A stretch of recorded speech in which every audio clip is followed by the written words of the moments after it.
Tough times never last, but tough people do, and mental strength is a key component to success and building a growth mindset. Now, mental strength is the ability to control your mind instead of being controlled by your mind. And you can think of mental strength akin to physical strength, but instead for the mind. It involves harnessing and directing our mental resources in an effective and beneficial manner. It does not mean suppressing or avoiding emotions and thoughts, but understanding and managing them in a way that achieves better emotional and physiological states. And what is emotional regulation? Well, consider a situation where someone receives some criticism at work or from a partner. Someone without mental strength to practice emotional regulation might immediately become defensive or feel devastated. In contrast, someone with mental strength might take a moment to process the feedback, identify any valid points, and decide on how to respond constructively. Whether or not the other person's being an idiot, at least they're not being an idiot themselves. And mental endurance means that if you're facing a challenging task, like preparing for a significant exam, if you're running a business and everything's going wrong, or you're dealing with like a hard deadline for a project in your company, that can require some continuous focus and commitment, and mental strength helps one push through moments of doubt, fatigue, or distraction, much like an athlete pushes through physical exhaustion. So, hello and welcome to the Growth Mindset Podcast with your host, Sam Webster Harris. As always, we're diving into the psychology of self-improvement, and today we're discussing mental strength. To build a growth mindset is to build an enjoyment of difficulty and challenges, to see challenges as opportunities for growth. So, an essential part of the growth mindset is building mental toughness. The two are inextricably linked. As I said, mental strength is the ability to control your mind instead of being controlled by it, and is crucial for emotional resilience and controlling self-defeating mental patterns. It is absolutely not about shutting yourself off from emotions, but instead learning to control how you react to them and give yourself control of your own actions instead of being at the mercy of the world around you. It's so important because it's a key part of emotional resilience and controlling your mental patterns and negative mental patterns. So emotional resilience is referring to the ability to bounce back from negative emotional experiences and adapt to stressful situations. Mental strength will aid you in building the resilience that you need and allow individuals to recover from setbacks faster and with less long-term emotional distress. And controlling mental patterns is the patterns of thinking that become entrenched over time that you just learn as a habit. Many of these can be negative mental patterns like catastrophizing or generalizing things, and they can increase feelings of anxiety, depression, or anger. And mental strength allows individuals to recognize those patterns and actively work towards changing them. So, for example, consider someone that's dealing with the loss of a loved one. Grief, of course, is natural, but individuals with strong mental strength might process their grief by seeking support, remembering some positive memories, and gradually finding ways to move forwards rather than getting consumed by pain and losing responsibility for their own life and their own happiness. Another example might be a common problem that people have is anxiety with public speaking. Let's say past experiences of forgetting your lines during a presentation or being embarrassed in front of friends at school in the past. Now, mental strength can help someone recognize those patterns and challenge the belief that your previous mistakes will dictate your future performances. And instead, mental toughness equips you with strategies to manage your anxiety in the future and to be able to go into speaking engagements and perform well. So in essence, mental strength is about harnessing the mind's power to face challenges, manage emotions, overcome negative thought patterns, and it's just a vital skill that promotes emotional resilience, enabling individuals to handle life's ups and downs with equanimity. So, in case you haven't got the idea, it's pretty essential, and today we're going to discuss my 3 biggest ways to build mental strength that aren't that obvious or perhaps discussed as much as some of the others, and I will also round off with a summary of the 5 other major ways proven by science to help you build mental strength. So if you're ready to be mentally fortified, stay tuned to this podcast. The first tip to building mental strength is to be honest about your emotions. As I said, mental toughness is not turning off your emotions, but giving yourself awareness to feel them without being controlled by them. That means acknowledging and accepting what you genuinely feel without denying or minimizing it, or worse, exaggerating those feelings. It's about giving yourself permission to feel what's going on without judgment, without saying it's right or wrong, to actually just learn from yourself. And emotional honesty serves as a foundation for emotional intelligence. It enables you to identify your feelings accurately and then respond to them in healthier ways.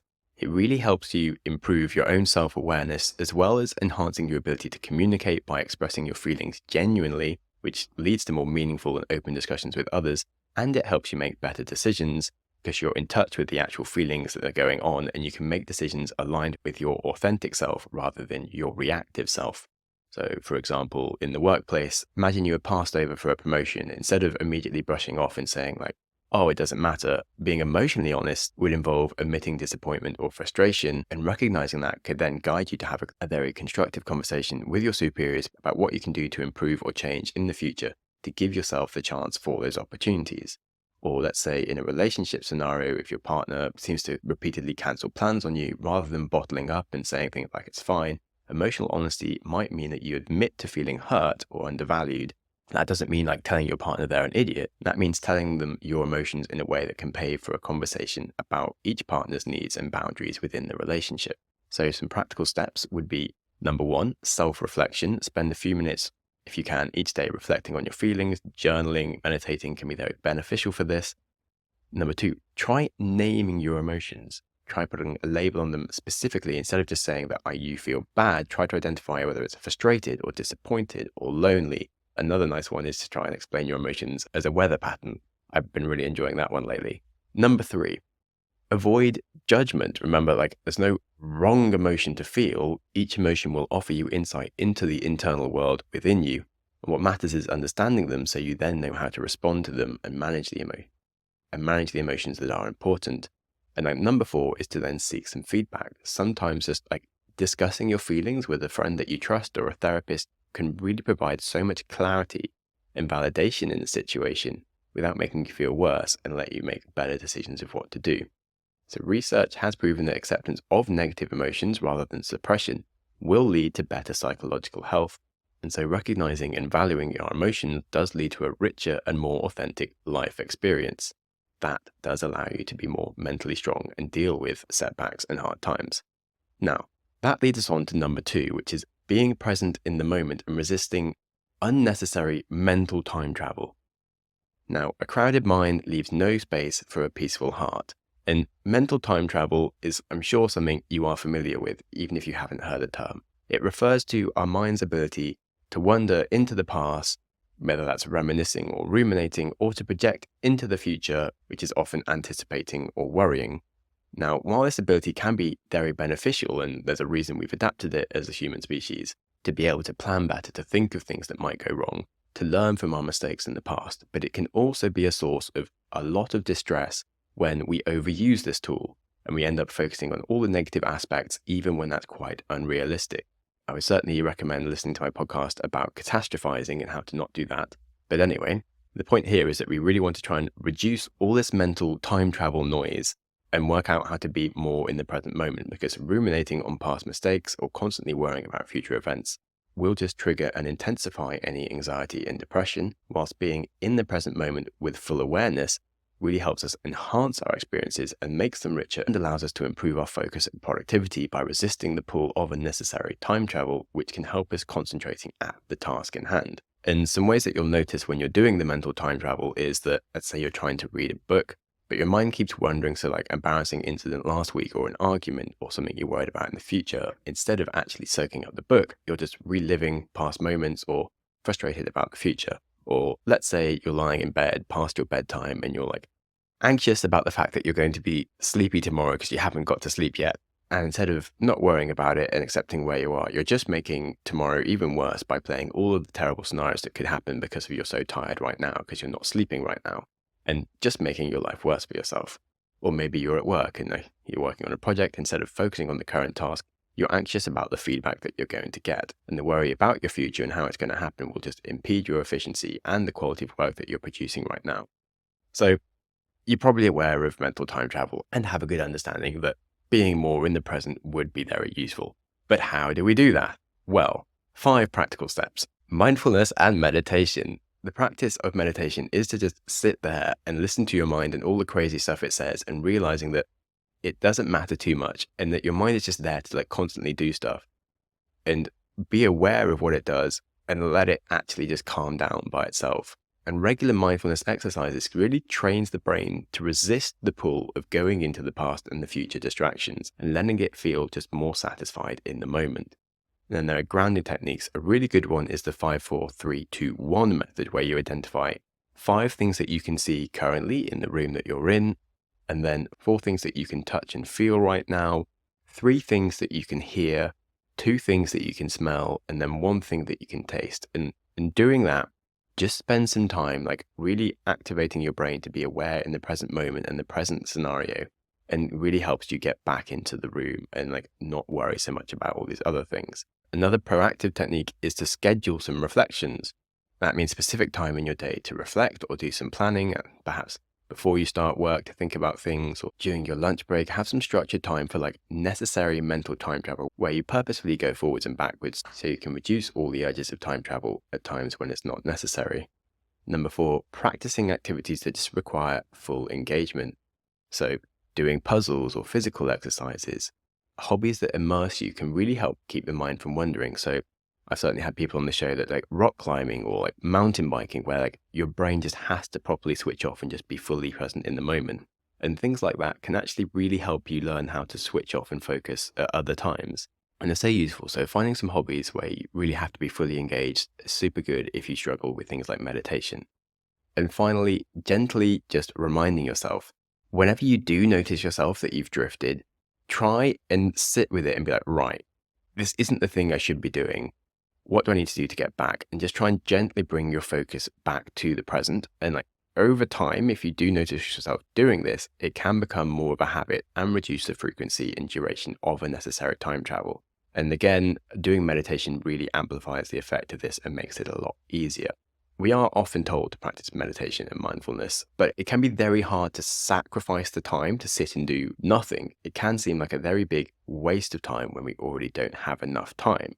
But the funny thing about meditation is that it's often a very small amount of time that you have to use compared to the amount of time it actually saves, the time where you frustrate yourself by not being able to control your mind and not doing things efficiently, and not controlling your emotions, where you can waste entire days doing the wrong things because you haven't spent the 10-15 minutes to just like quieten your mind a little bit at the start of the day. So it genuinely is a massive time-saving hack. It's just hard to realize that because you're just sitting down doing nothing for 15 minutes. But scientific meta-analysis has consistently shown that engaging in a regular mindfulness exercises and meditation will help ground you, reduce stress, reduce depression, and improve your cognitive flexibility to deal with things. So in summary, try to be more in the present moment and reduce your mental time travel to really help you find balance between learning from the past and preparing for the future, whilst actually experiencing the present, and harness your power as a human to use these techniques to enrich your lives rather than detract from your life. Now, I didn't say it was easy, but the point of mental toughness is doing things that are difficult.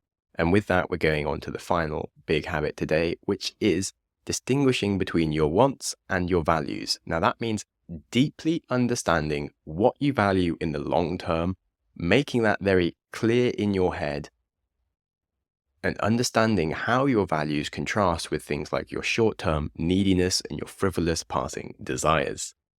So, understanding the distinction. A want or a desire, these are the temporary desires and cravings that arise, often spontaneously, whether that's checking the fridge or having a nicer car. They can be influenced by external factors, such as peer pressure, advertisement, wanting to just get away from work that is difficult. And these wants might not always and these wants and desires might not always align with your long-term values or your best interests. Whereas your values are things that are deeply held beliefs or principles that guide your decisions and actions and understanding of the world.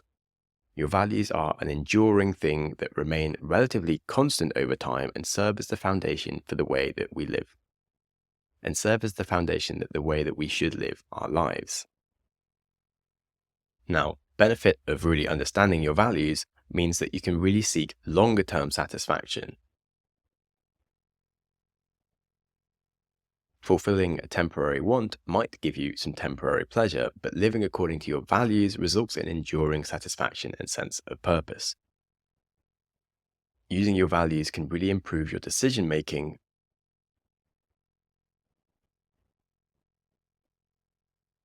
Being aligned with your values really helps improve your decision making when you make decisions based on your values, because they're going to be aligned with your long-term goals and your personal well-being. Because if you make decisions based on like fleeting wants and desires, that can often lead to regret.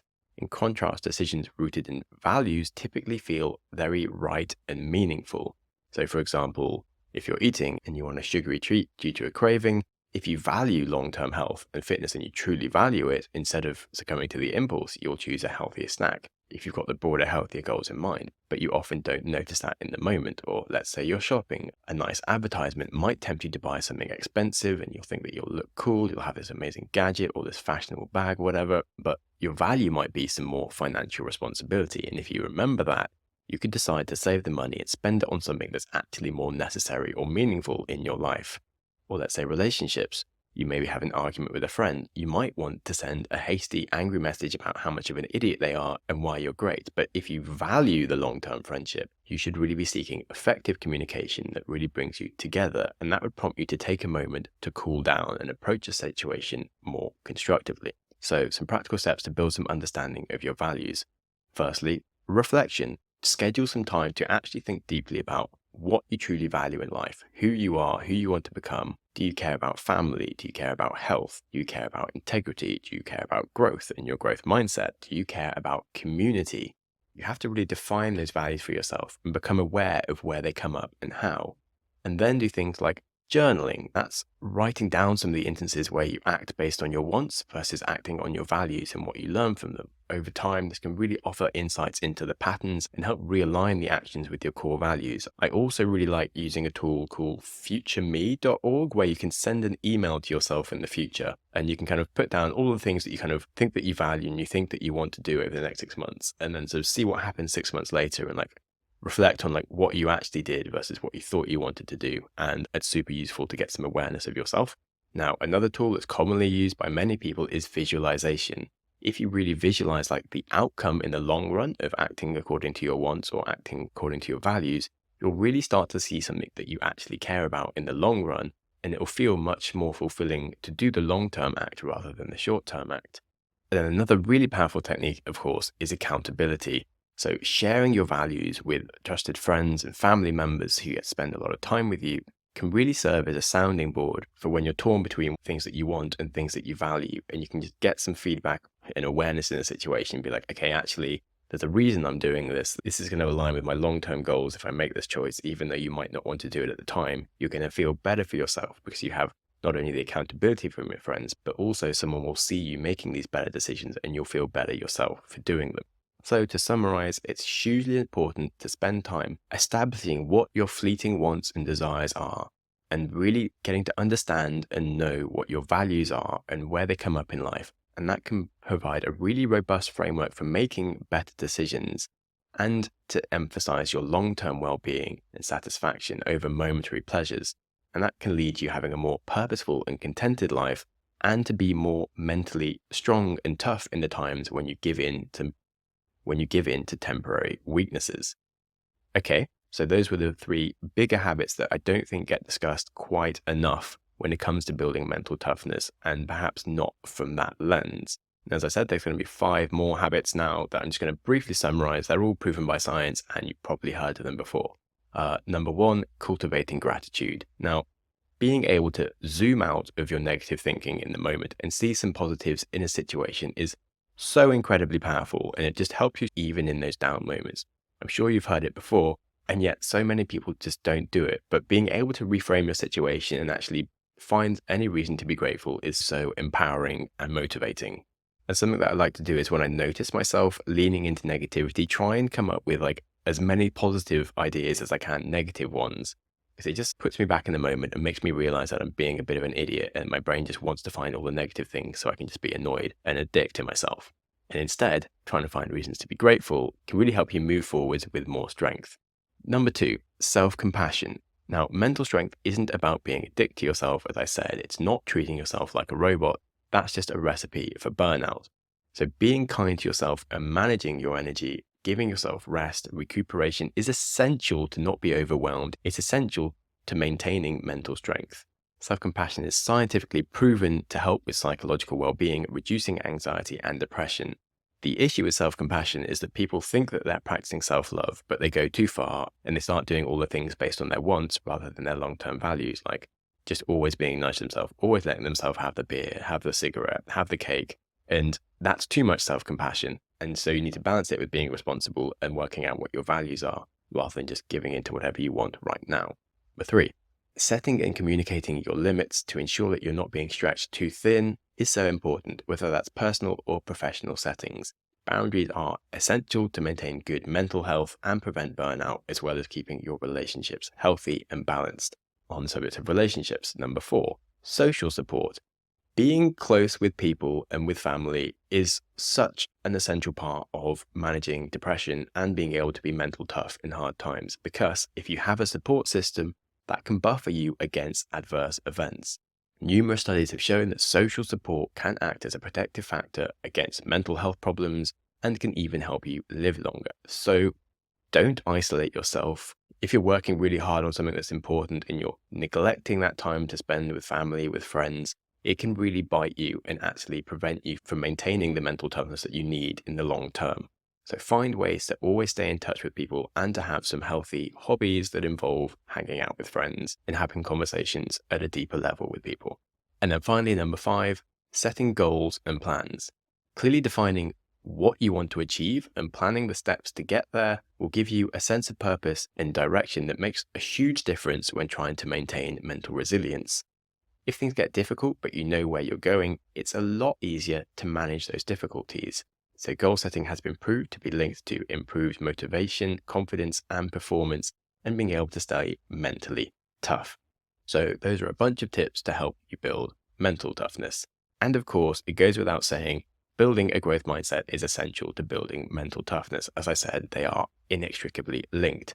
Embracing challenges and seeing them as opportunities for growth instead of avoiding difficulties will let you learn to thrive amongst challenges.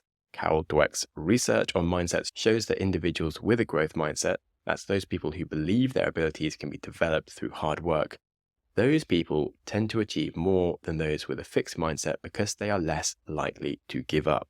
So learn to reframe difficulties as a safe place for learning, and that lets you enjoy these challenging environments for yourself and is the ultimate strategy to building mental toughness. As Ernest Hemingway said, there is nothing noble in being superior to your fellow man. True nobility is being superior to your former self. So as always, it's all about self-improvement and working to become better today than you were yesterday. So thank you so much for listening to this podcast about building mental toughness. If you liked it, please share it with a friend who you think might enjoy it, or that you might want to become a collaborator on building your mental toughness together with. And if you're feeling super kind today and like the world needs to hear more of the Growth Mindset podcast, then please leave me a good rating on whichever app you happen to use, because it kind of helps a lot.